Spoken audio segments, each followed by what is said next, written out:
do talks in AA in the place in the dry dock in Marina.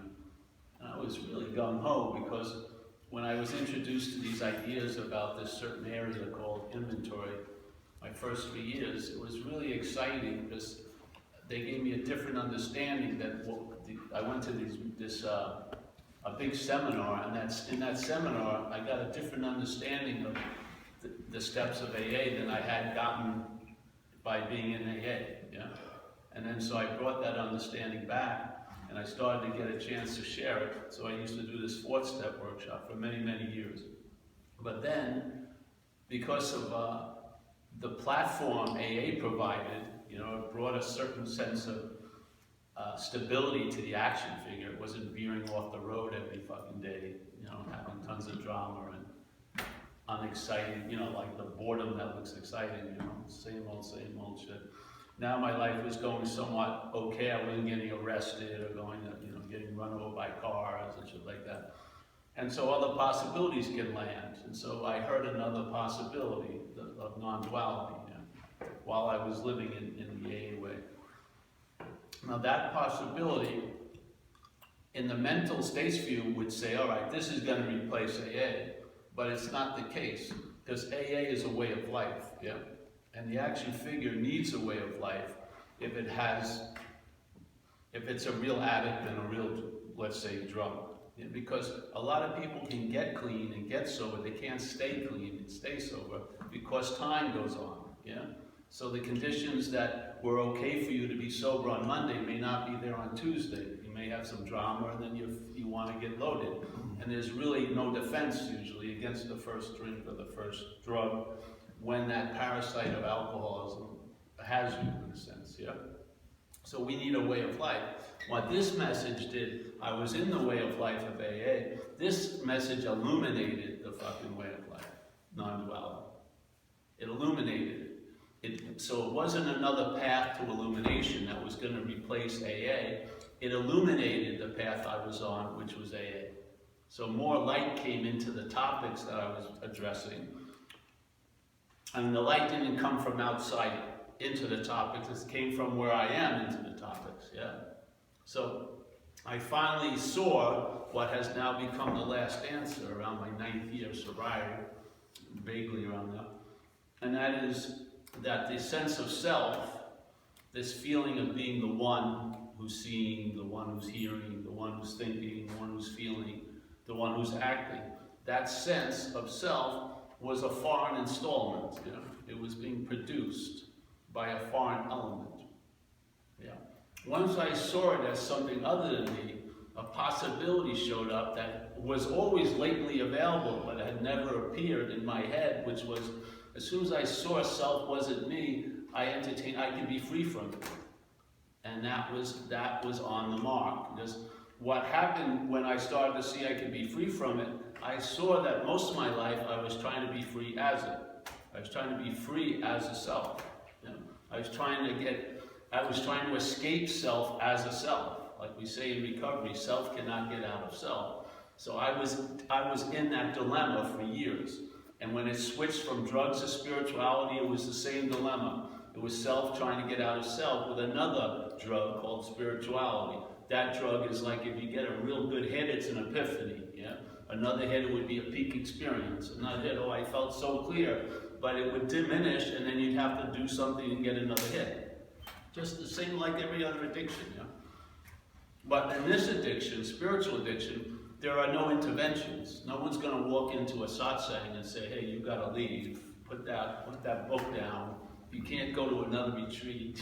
You know what I mean? It can go on and on and on and on, and there's no intervention. But it's the same mental state. It's self trying to get out of self, or as Huang Po, a great Zen master, said, it's the Buddha seeking the Buddha.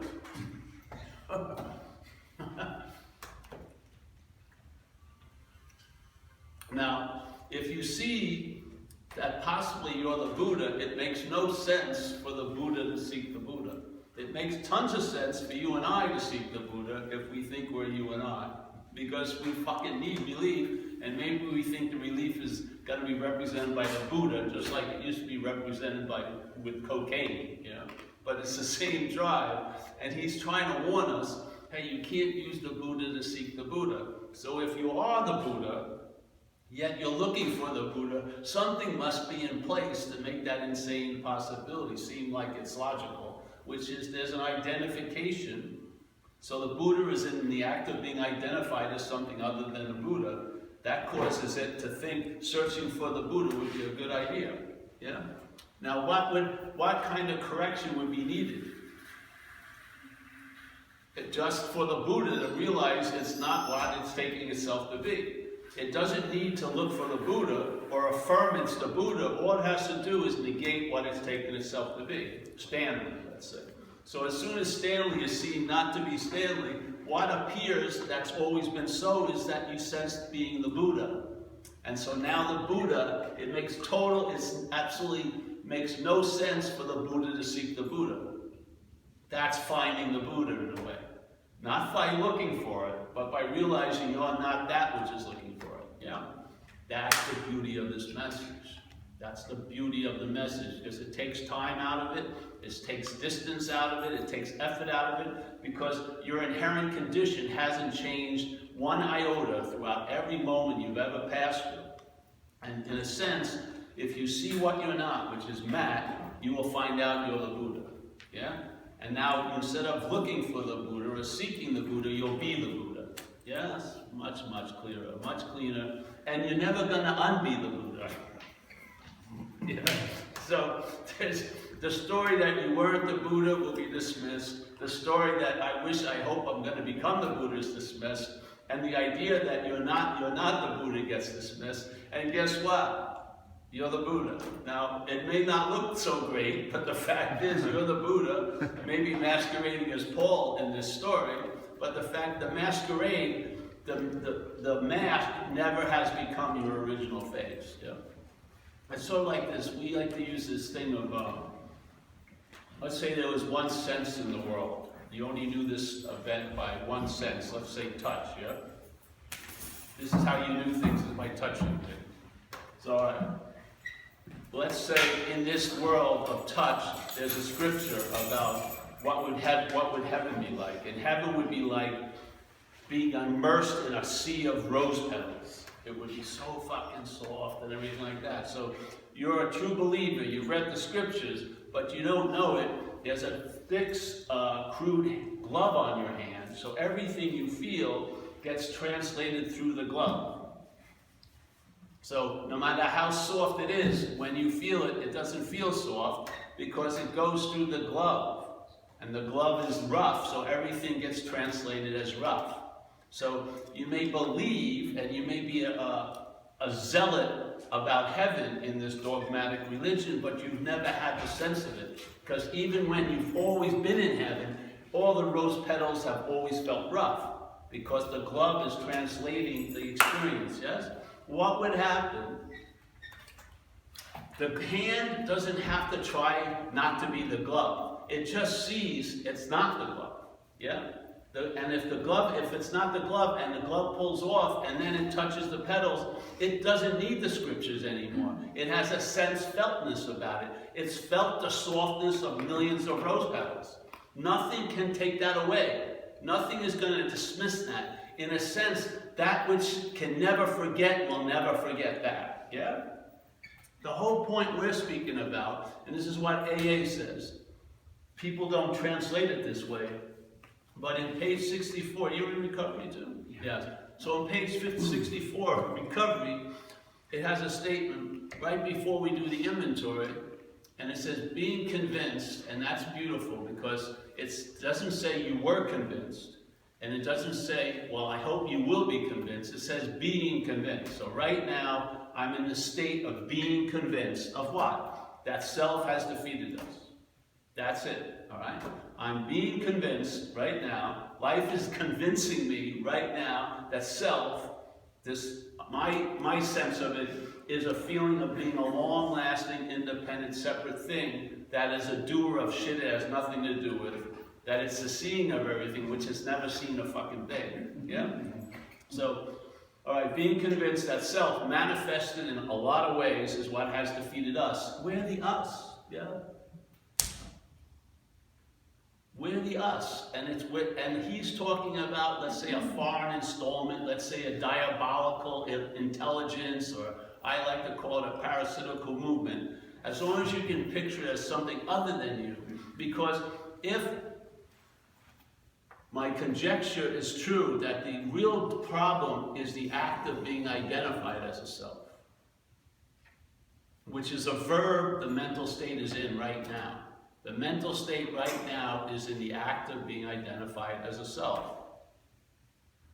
That's what it's in. It's an activity. Yeah. Now we're an incredible activity that is always active, so it seems like we're still, and we have no beginning and no end. So we're stillness because we're always moving, in a sense, at the speed of light. So we can see activities that come and go because we don't come and go. Yeah. So you can see the activity of self. And hopefully if you see the activity of self a couple of times, yeah, it may dawn on you, how can I be that which the selfing is implying if I'm seeing the selfing? Because the selfing is implying you're a fucking body. That's what the thought system, when you're thought about, in the thought system, you're thought about as a body all day. It's assumed, it's insinuated, it's implied, it's suggested, it's presupposed that you're a thing. All day, 70,000 thoughts, K-Paul blasting fucking propaganda all day. Yeah? You seem to have immunity to K. Stanley, but you have seemingly no immunity to K. Paul, if you're Paul. What's the difference? The same radio station, but what causes us to be such an avid listener is we think it's about us. That's the whole fucking juice. That's like the honey that's been smeared on it. You know what I mean? That constantly causes us to fucking lick the fucking... I was going to say something, but I'm not. That would be another meeting. So if you see it, this is in the big book of AA. I mean, I don't see how people are missing it. Being convinced that self. Now, I'm not talking about ego. I'm not. Because when people talk about ego, they say, oh, my ego, or I have an ego. What is that sense of having an ego? Who's that? What is that feeling of you having an ego? That's the selfing, is the feeling of you having an ego. And that sense of you will be there when you think you've lost the ego. So you're still there when you have it, and you're still there when you lose it. This is the bondage, is right there, self. That's the bondage. Yeah. So if it is an act of identified as being something that you're not, then what would the correction be? Seeing you're not that which you're being identified with. What more is necessary? You don't have to become what you already are. Yeah. What's going to dawn on you is that it's always been this way. That really, in a true sense, nothing ever happened. Meaning, nothing happened that could change what you are. No matter what movie has appeared on the screen, it doesn't pierce the screen. Yeah? If it's like a melodrama, the wetness of all the tears that are spent in that movie do not get the screen wet. Yeah? If it's a war movie, not one bomb has ripped through the screen. Yeah? The screen, probably some movie theaters buy one screen and that's it. They've shown thousands, especially in my old hometown in New York, thousands of movies over the one screen. Because it's not a sponge. It's more like a mirror, yes? It's not a sponge. It doesn't soak the movie in. It doesn't soak all the meaning that's being given to everything in the movie. It stays in a neutral state, not with any thought or effort. That's its nature. Its nature is that it's empty, so anything can appear on it. The screen doesn't have a movie on it when the other movie's shown. Does it? It's a blank emptiness. Then the movie gets put on it, and then we get engaged in the movie, and we'll usually follow. If you were the star of Die Hard, you'd watch Die Hard 12. You'd watch every fucking another one, which is the same movie, but because you're in it, you'd be totally entranced by it. No one else would be. They would have turned it off after the first one, but we'll follow it fucking forever because it's us, yeah? That's the bondage. You're taking yourself to be something that you're not, and you're in the state of being identified as it, and then the activity of selfing is worshiping it all fucking day. I'm not saying you have to change anything. This was an addition. Just see if the addition is true. If it ain't, there's seeing, but does the seeing imply it's you seeing? There's hearing. But how can the hearing doesn't say, oh, it's you, Paul, hearing. It's just hearing, isn't it? The consciousness is seeing. It's not going, oh, let me point out once again, Paul, if you forgot, you're seeing. It's you, Paul. And you have seen some fucking terrible shit. You know? You know, it's never, I've never gotten a message from the seeing pointing out that I'm the seer. No. The mental state points it out after the fact. The mental state comes after the seeing and implies you're the seer. That's the heist. That's the robbery. It's a robbery in time. And the only way it fools us is because we've been trained to believe time is linear when the mental state knows it's not linear. So in the mental state, the idea of you comes after consciousness in contact, but implies it's before consciousness in contact.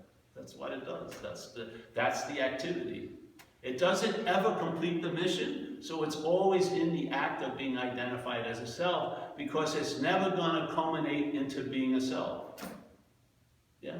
It's like a desire that's never fulfilled. It's always in the act of being identified as a self. It never becomes that which it's identified as. It never fulfills its mission. That's why it's always agitated. It's like a desire that never gets fucking fulfilled. And then it double whammies us, because now you have a desire to become something that you're not, but then it tells you a story that you're something you don't want to be like, and now you spend a lot of time in the desire to become what you think you are. So it's like an eternal slinky. Doesn't even need stairs. Our own generation, our light generates the slinky. Yeah. Now I don't follow you at all. Unless, you know, if you were a kid of mine, I hope you're not. I don't allow the alimony or fucking for that. But I don't follow what's going on with you because it's not me, basically. And I don't follow, and you don't follow much that's going on with me because it's not you.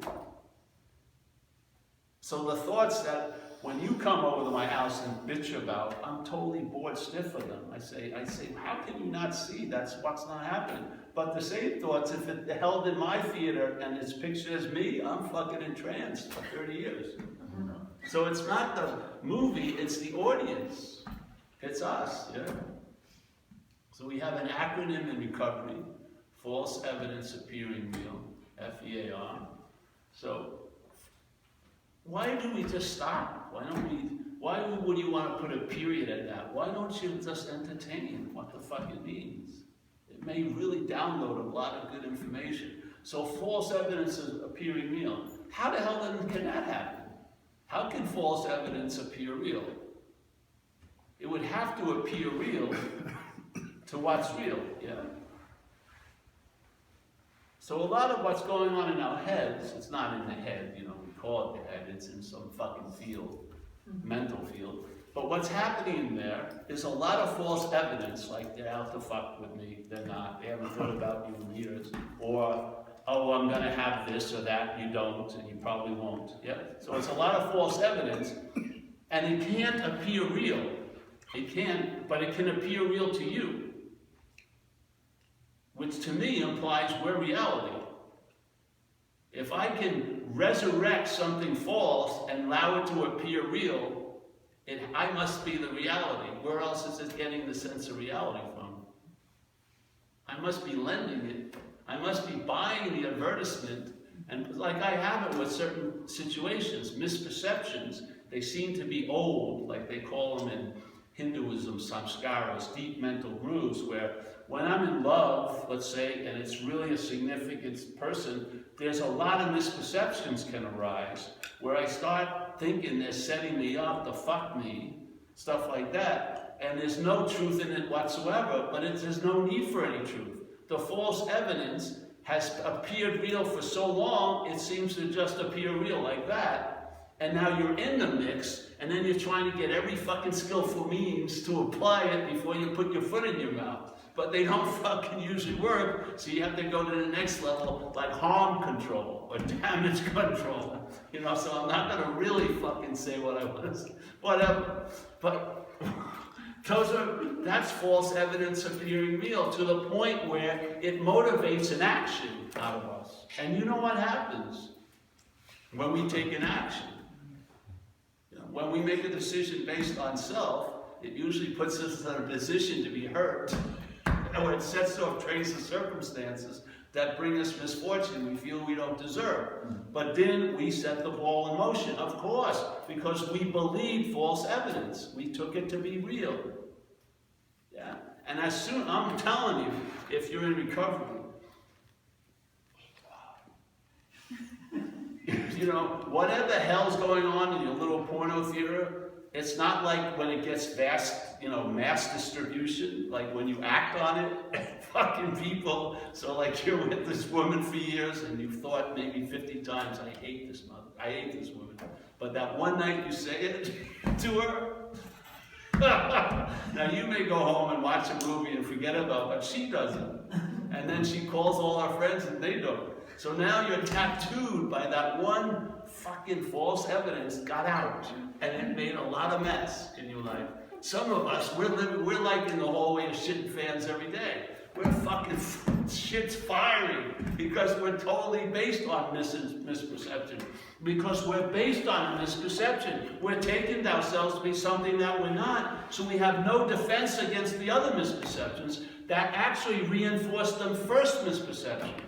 You think they're fucking with you. The fucking is secondary. It's the you that gives it power. You don't care if they're fucking with somebody else, but if it's you, you somehow, you think you should, how dare they treat me like this? You know, there's some weird fucking blown up sense of your importance. Yeah. Where is there going to be relief in that? You're going to have a whole life of skillful means if that conduit from imagination and false evidence into actions, you're going to be fucking up shit's creek a lot. You're going to have a lot of fucking stiff paddles to fucking go through that shit in the creek. What would happen if you just saw that thoughts are just thoughts? They're not your thoughts, and they're not about you. You cannot believe the amount of relief happens. And most of the relief, you don't really notice it because it's based on what's absent in your life. A lot of fucking acting out on false evidence is now absent in your life. Yeah? And I mean, there's a huge amount of gratitude. And then in that absence, a presence gets felt. And you actually start sensing your original face. You sense what you truly are isn't a locatable thing. Yeah. It's like unbridled, raw mind, in a sense, dreaming. So you travel lighter. And what happens is, after a while, you see that you've been traveling lighter for years, and then you realize, what more do you freaking want? Your idea of enlightenment really would translate into just a contentment and satisfaction. If you felt content and satisfied right now, you'd have no interest in enlightenment whatsoever. None. You would just be enjoying and expressing, contentment and satisfaction. You'd be holding the space for what's going on, because you have been holding the space for what's going on. It's like it's nothing new. It's just the old misperceptions fall off, and you realize that what you have always been has never changed, nor will it ever change. And what's ever happened here has not left one blemish on it, ever. That screen has not taken any movie that's ever played on it seriously. There's been a relief. Yeah? So we were just saying that old Zen statement. First there is the mountain, then there is no mountain, then there's the mountain. So in this case, first there is the action figure, and then maybe you get a sense there is no action figure. And what happens? And then there's an action figure again. But now you travel lighter as that action figure, because now you don't see it as you. You're looking from it somewhat, but but you don't see it as you. And as Jesus says, you're in this world, but you're not of this world. And now you have a sense of the ofness. And I'm telling you, most of us are looking for ofness in, and you're never going to find it in. What happens is you bring it in. You are the ofness that will bring itself into here. You cannot find it here. If you're looking for it here, you're misidentified, to tell you the truth. You're in the act of being misidentified. It cannot happen, but you can seemingly believe it. That's what occurs. That's how powerful we are. We used it the other day. We have this story, the necklace. It's an old story from Ramana Maharshi, great master. This goes farther back than him. But the necklace, we had a demonstration of it at the meeting when we did it one day. It was perfect. But the necklace is a story where a lady believes she's lost this very valuable necklace, yeah? So she starts looking around, she's bummed out that she lost it, and she writes poems about losing it and longing for the return of the necklace. She gets a lot of people to help her look for it, you know, and no one can find it, and she's sort of bummed out, and then someone comes in and says, hey, listen, touch around your neck. So she touches around the neck, and she, quote-unquote, finds the necklace. Now, the necklace had never gone away. It's always been on her neck, but suddenly she has the experience that she's found it. And her role in this dream is so powerful that when she thought she lost that which can never be lost, she was totally bummed out. And now that she feels like she's found it, she's in joy. But did she find it? It had never left her neck. And or did she lose it? Because it had never left her neck. But her experience was she was super bummed out for the years she thought she lost it, but she never did lose it. And then she was in great ecstasy when she thought she found it, but she never found it. What does that imply? It implies what we're doing here, we're dreaming. We can dream that which is always here is not here. We can dream it. And it can seem to be so. It can't be so, but we can act as if it's so. So we did this talk with the necklace, and a friend of ours has this beat-up truck. He was at the meeting, and we go to a cafe afterwards. So he drove to the cafe, and when he was, so after the cafe event, he got a ride back to the church, and his truck was gone. So he's with some people who are here right now, and he went off on a fucking thing, and he said, someone stole the truck. Now the two friends he's with, no one fucking steal that truck. It was a real beater. But he's thinking someone stole the truck. So he's like looking around the neighborhood, and he goes into this huge conniption because he assumed he lost the truck. They called us up at the coffee shop because he was really flipping out, and he asked to talk to this guy. He says, oh no, Craig, the truck is near the cafe. You saw me walk by, so you walked with me to the cafe. So he never lost the truck. It was never stolen. He just assumed it was stolen. You see? And now that only went on for half an hour, but it can go on for 60 years. This whole life is based on assumptions. You assume you're not that which you're really looking for, so you're busily looking for something your whole life, and St. Francis tries to correct it by going, what's looking is what you're looking for. The problem here is, if you've been looking for what's looking for 60 years, you may not really want to hear that message, because it's going to make you look like a complete fucking ass that you would have spent 60 years and now you're a big teacher leading people to look for what's looking for 60 years, and you're handing out belts and shit like that. But basically, what's looking is what you've been looking for the whole time. I mean, right now. That which is looking right now. It didn't say what's looking and then 50 pages of you becoming significant enough to be what you're looking for. It just says what's looking is what you're looking for. I've seen it happen. If you're invested with, as a person who's trying to lead people to look for what's looking, you ain't giving up the job that easily. You're going to go, wait a minute. So you're not going to see the solution as a solution. You're going to see it as a fucking problem. Because, fuck, I wasted 60 years looking for what's looking. I'm going to have to return all this money to all these people that are buying my subscription. So a solution may not be heralded as one. Yeah? This is the dilemma. So, in AA, I don't know how you can read it any other way. Being convinced that self, manifested in various ways, is what has defeated us. We're the us, yeah? And then there's this foreign installment called self, yeah? When the us takes itself to be a self, self now manifests through the life we're offering it and defeats us, yeah? And it says, all right, if you're convinced of this, let's look at its common manifestations in our lives. And the next paragraph is resentment. So if you follow the logic, resentment is an expression of self in one's life. Then why the hell do we keep calling them ours? Why do you keep calling fear that's being produced by misconception, looking from self into life? Why do you keep calling it your fear unless you're in the act of being identified as the self? And therefore, you can't see the manifestations of self as anything other than your manifestations. That's the bondage of self. It's an activity. It's happening right now. You may, if you're not believing it, that's great. If you're believing it, you better have a lot of skillful means.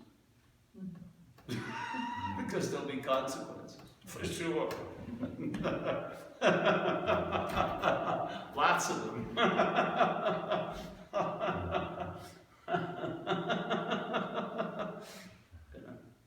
I mean, I've seen this. I've seen it. It's all. I'm telling you. To me, when I go to talks, I don't feel like I'm bringing good news to a lot of people. So sometimes it's tough. It's like I'm selling a great product, but the person doesn't see any need for it. But the point is, you're in the tribe I'm in, and I'll tell you, I've traveled later for fucking years now. Yeah.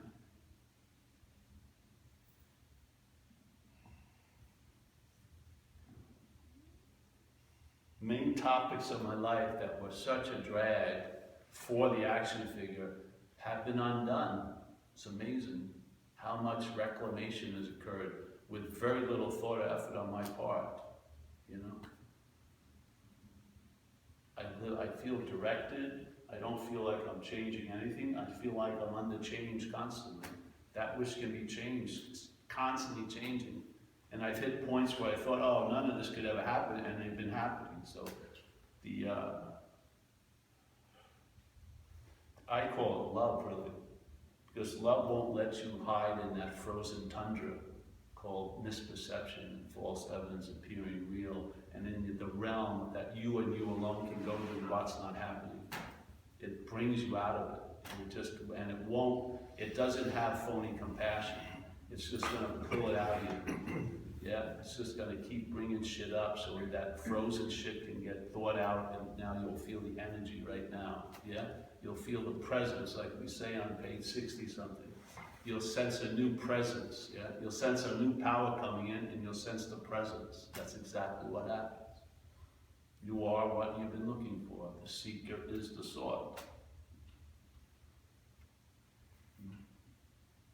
And then finally, not being this, the Urban Renewal Project gets canceled. You're not fucking observing it all freaking day as if you've got to be on high alert to see what's going on. I'm not burning houses down. I look for a latte and maybe go to a thrift store. I don't need much observation whatsoever on the action figure. AA has tamed it completely.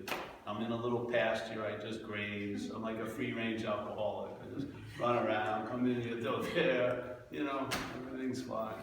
When I needed to be highly observant, I wasn't. When I was out there using, I should have been highly observant then. Now when I don't need to be highly observant, the mental state would love me, you know. Let's go over every intention. You'll just lose interest in self because it's not you. So if you try to lose interest in self, that's self-interest, yeah? You see it? Like it says, it's like the biggest unspoken step of AA is quit playing God to me. It precedes the third step, so it has more meaning in a linear program than what comes after it. And it says, quit playing God. Now, all right, if that which is playing God tries to quit playing God, isn't that playing God? When would that end? If that which is playing God catches the message, quit playing God, and tries to quit playing God, when would that work? It would always be playing God, yes? That's the dilemma of self can't get out of self. The only way to get out of self is realize you're not in self. That's the only way that works. If you keep taking yourself to be a self and try to get out of it, that's the driving force of all addictions. The original addiction is the mental state's addiction to being a self. That's the addiction that's causing all the need for relief. Every time I shot coke up, I was trying to get out of myself. That's all it was. I was way past the point of having fun. It was trying to fucking jettison out of a system I couldn't take anymore. But a thought cannot leave the thought system. Self cannot get out of self. As Einstein said, you can't seek a solution to the problem from the system that produced the problem. Yeah. This message just illuminates everything. Blue becomes blue, and things become simpler, and you don't have any metaphysical questions. You just have like, where are my keys? Or fucking, you're not sitting here. And why drops out completely. Why is like the booby prize. Why just drops out of your fucking dictionary. Why not? And then you see whatever was supposed to happen, it did, and what wasn't supposed to happen, it didn't. So there's the yoke. And you get a real sense of what's not happening as not happening. Yeah? Because now you are entrenched in what's happening. And it gives you an immunity, a built-in one, to what's not happening. So when my head wants to go into what's not happening to produce some imaginary harvest of anxiety or fucking else and dump it now, I don't buy the fucking product. I don't smoke it anymore. It's got tons of warehouses of what ifs, but they're not coming into this moment.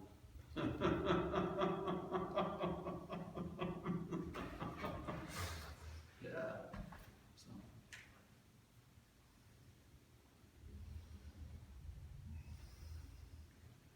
So let me give you something just as educational. The movement of selfing, the first movement and the only movement is claiming. So the mental state will claim to have a lot to do with shit it has nothing to do with. It uses that with the language. So we use this example of when a couple of years ago, I went back east. I hadn't been there in a while. I'd given talks, and a guy who'd seen me came in and said, "Oh, boy, you're growing your hair." And my hair was longer, and he was going bald. And I go, "Yeah, I'm, growing my hair. I'm very proud of it. And, you're not doing so well, bro." And then I said, I find that I grow it better when I grow it with other people, and we get together Saturday, and you're more than welcome to come, and we'll sit and grow hair. And you can go on and on and on and on. But obviously, I'm not growing any hair. I'm just not cutting it, yes? But you hear the language. The language implies I'm doing something I have nothing to do with. Same thing, the knee blew out when I was surfing almost 3 years ago. Now, when I would tell people I hurt my knee, it sounded like I went out there with a hammer and I fucking hit the knee. Like I didn't hurt my knee. I didn't have any intention of hurting my knee. The knee went out, but the language, you see it? And you're listening to this language all day. You think you're immune to hypnotism that it's applying? You're taking yourself to be the doer of tons of shit you have nothing to do with. You think you're the thinker of all the thoughts. You think you're the feeler of all the feelings. You think you're the doer of all the actions. You're thinking that you're the haver of everything and the loser of everything. It's all fucking made up. It's a story. Come here, Lou. Yeah? Get a little relief from it. You can't get relief as the story. Yeah? What happens is you negate the author page and you'll lose interest in the story because it won't be about you. You'll lose interest in it. And what will happen is you'll gain interest in others, or you basically will gain interest right now. So the interest that's been enslaved to you appearing in yesterday and tomorrow will be here enriching your Wednesday night. And you'll never get chipped again. You'll be here completely, all the fucking time. Because you will not believe the insane idea you could be out of the moment, and therefore you won't be trying to get into the moment. free of all that. You will look for what can be found, and you won't be looking for what can't be found. Pretty clean, you know. I can look for a date, I can look for some pants, but I can't look for what I am. I cannot look for what's looking. I can only be what's looking. Yeah, it's beautiful, isn't it? Totally. You can't know it or understand it, but you can understand and know what you're not. And in doing that, you may get a sense of what you are.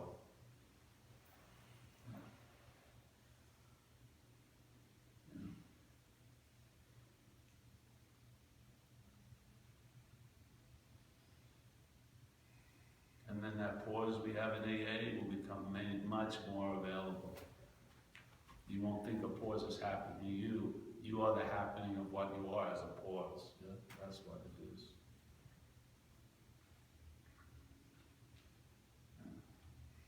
And you'll be more of an individual when you're not an individual. Seriously. All right, so yeah, the first movement is claiming. So you can see it's claiming by the word my in the language, English language, yeah? So the my is what changes everything that comes after it. So money, I can say, hey, I wish all of you have a lot of money, but I don't want you to have any of my money, yeah? The my changes the word completely.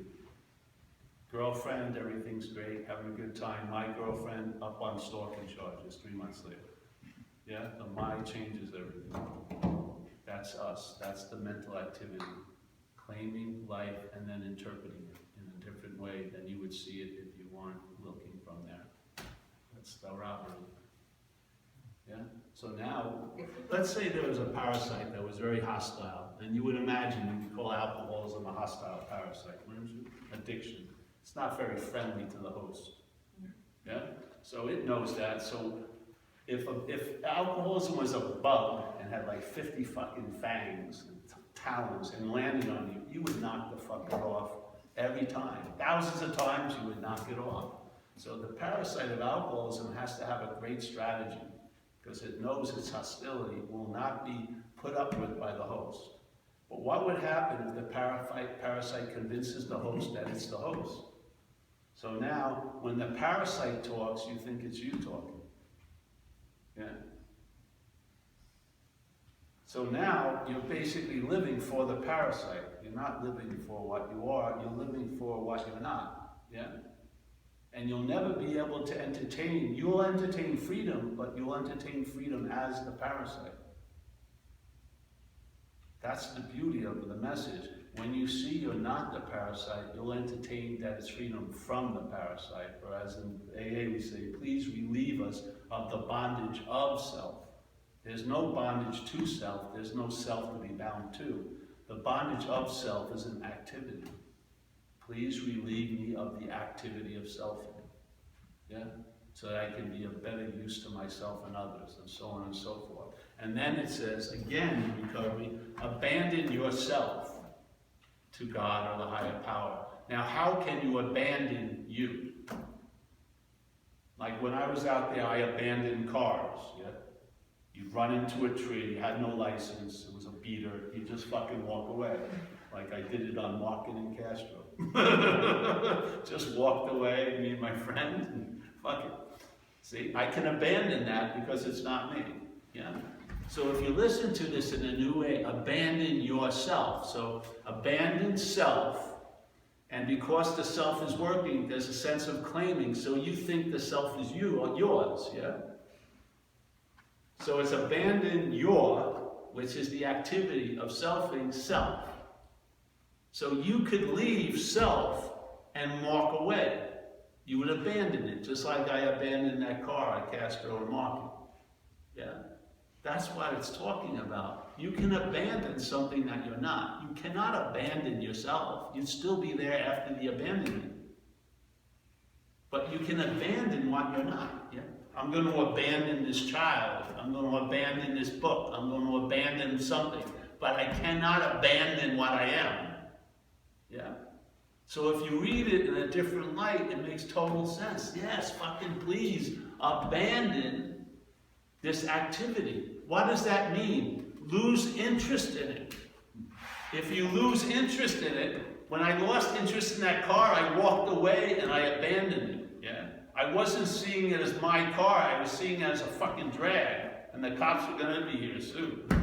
So I'm gonna abandon the car, yeah? So abandoning oneself, not you, self, is losing interest in it. And you can't lose interest in it as it. That would be interest in it. If you see you're not that, you will lose interest in it. That's the abandoning of self. You just lose interest in the selfing.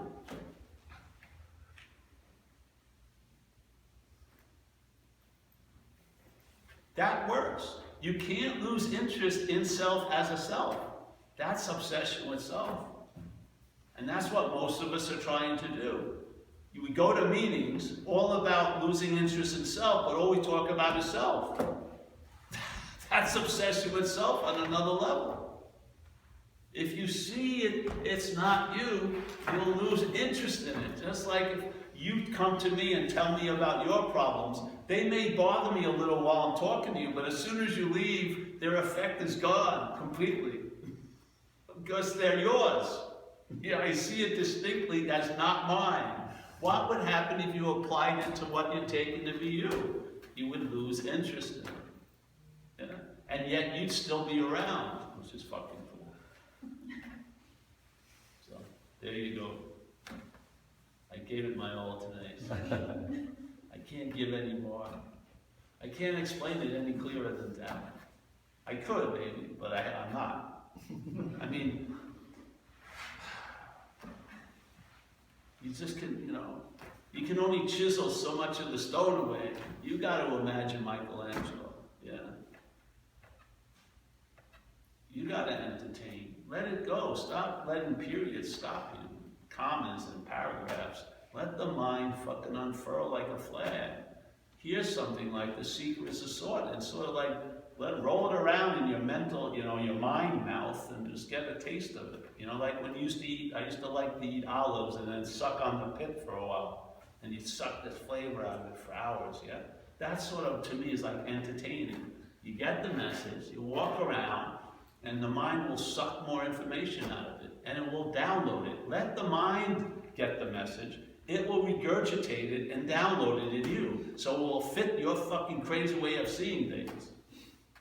And it'll bring some damn relief so that you can hold the space for others so that they can have whatever they seem to be having. Yeah. You don't have to get this message. The message is actually thrown over your head. Because I've lost all interest in talking about big mind to you. I want to talk to mind about you, not you about mine. Because talking to you about mine goes fucking nowhere. You'll make it up. But talking to mind about you, and if the mind goes, oh, wait a minute, let me question, then nothing can stop it. Once it gets on the scent, once it gets the smell, it may not be this. It's going to entertain the possibilities that implies. And I mean, that's fucking relief in traveling life. Yeah? So, any questions? How could they be? How could there be a question? Yeah, I got a question. Oh no. Shut it off. Go ahead. Yes? Yeah, it's, so there are moments when I have I'm lighter. I have the lightness. It's like for a moment I get it. And it's like, and it's like, yeah. And then maybe it's after a night's sleep, I wake up and I seem to have forgotten again. And I sort of have to remember it to get there again. So it's not you're saying how, in a lot of practices, it's like, yeah, it's really, you have to keep on working at it because it's not actually a solution. It's a salve maybe, So what would you say to the idea of that? Am I not really getting it? Or is it just that, am I just forgetting it? Or is it just Neither. You can't get it because you are it. And you can seem to forget it because you are it. The only thing that could forget what is what is, seemingly. The only thing that can seemingly forget what is what is. Yeah. So, seemingly, in other words, it's appearing to us to be so. It doesn't mean it's so. So you never forget And therefore, there's no need to remember in a sense. You are it. It's beyond forgetting and remembering, in my view.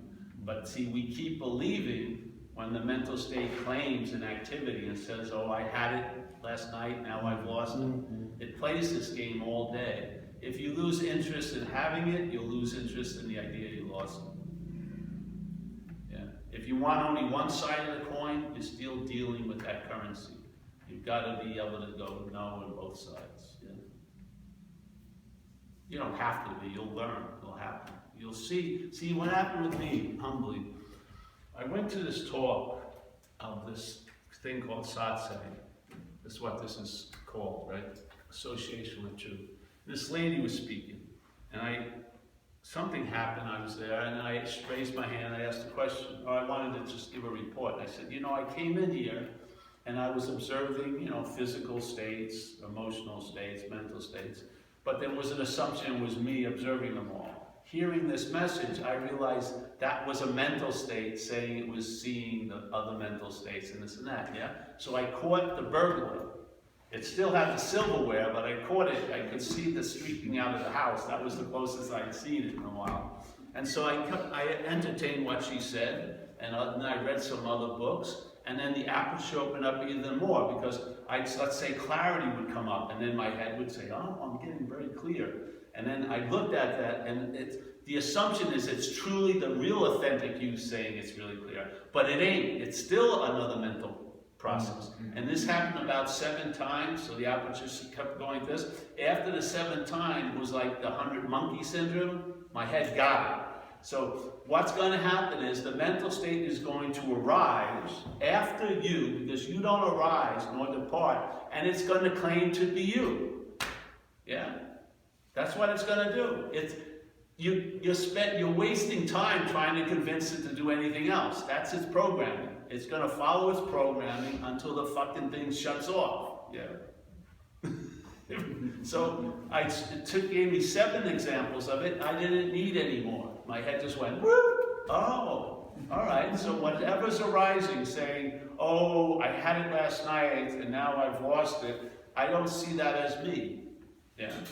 Doesn't mean it's not said. It's said, but it doesn't have much interest because I don't see it as me. Yeah. It keeps presenting that it's me, but I don't see it as me. So I've lost interest in it. That's why things seem to have a stability. Even though there's ups and downs, I don't feel like I'm up or I'm down. There's a stability in ups. There's ups and downs, but I don't feel I'm up and I don't feel I'm down. Yeah? I feel more like, the basis of most addicts and alcoholics is irritable, restless, and discontent. That's the baseline, right? And their head is very agitated.